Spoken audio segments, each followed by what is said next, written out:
which you're most likely to see strange things in the sky. North Yorkshire is the most popular place for a close encounter, with objects ranging from flying saucers to airborne dolphins.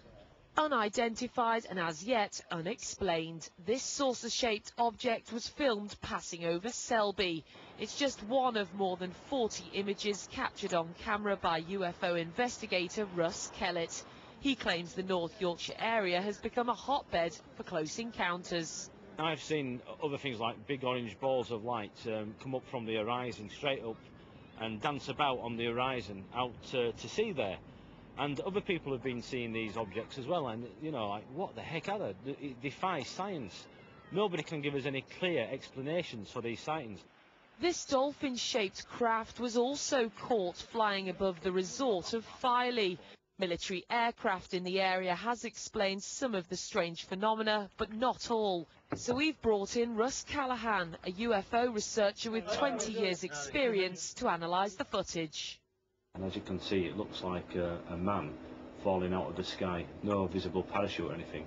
The only problem with it is that the man would be actually 20 foot tall. Always intrigued me, you know, the fact that we see things like this, Russell. What it is, I've still no idea after all these years. One minute it looks to be a saucer, the next minute it looks to be something like a shamrock.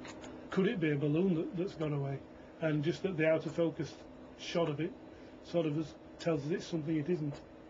To date, the Ministry of Defence has admitted logging around 15,000 reported UFO sightings, but not surprisingly hasn't commented on any of them. Much of the activity is centred here in North Yorkshire, and that could be largely due to the efforts of a small group of UFO hunters. But as interest wanes across the country, people are being urged more than ever to keep a lookout.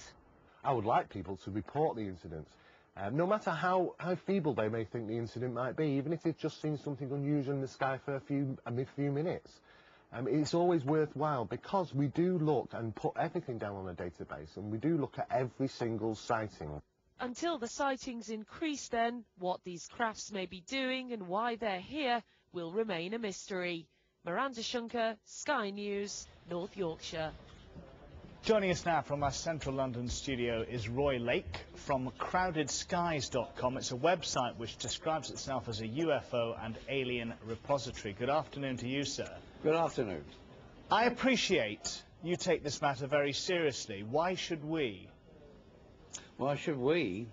Well, we've got enough problems at the moment with this terrorist business, but I think that a lot of people should take more notice of what's above them as well. I mean, who to say that there's nothing like this happening in the skies above us? I had a report Sunday from West Yorkshire. I'm not getting reports from London. You know, this is unusual. A lot more people should come forward now and report these things. You see, the fundamental question for me in this debate is, if there is some super intelligent life form out there from another planet, why haven't they made contact with us? Why should they? I mean, the first thing we do if we see anything like this, we shoot at them. This is true. I mean, this was what happens. Can you imagine something landed in Hyde Park? The first thing, you'll get the army round. And if one of these things was to come out, you shoot at it. Because we have the fear of the unknown. This has got to be thrown out the window now. All this skepticism, this is stupid. I think there's also a fascination with the unknown, isn't there? Oh, of course, general public. I mean, the X-Files and things like this, science fiction is terrific. But that's got nothing to do with this subject whatsoever. The Ministry of Defence says that they've been seen over military establishments, they've been tracked on radar. I even saw the Triangle craft embarking over rooftops. This was seen by a couple of other people as well, even here in London. I reported this to Nick Pope for the Ministry of Defence just about 3 years ago, and all I got was, oh right.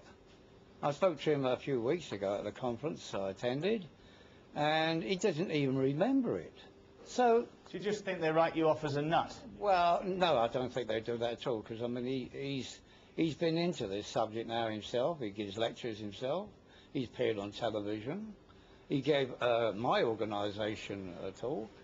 I'm giving a talk this Saturday for the Erie Investigations group, .com.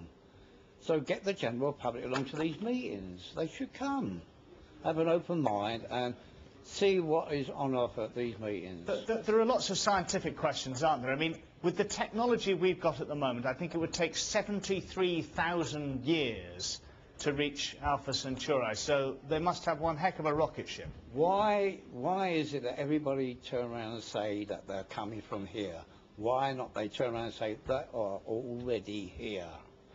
There could be bases out in Arctic, there could be bases under the sea, there could be... We've had lots of reports of objects seen out in the sea.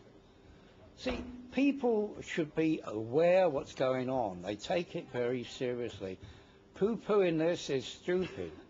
Because one day something could happen and we'll say, well, remember this character turning around and saying we should take more notice. What's going on? We should. Roy, as a journalist, I really hope you're right. And don't forget me if you get a chance for an exclusive interview. I certainly will, Chris. I certainly will. Thanks for your time this afternoon. You're welcome. Bye-bye. You're watching Sky News, and these are the top stories. Judges are warning the government to expect a big increase in violent crime after the relaxation of the drinking laws in November. A paper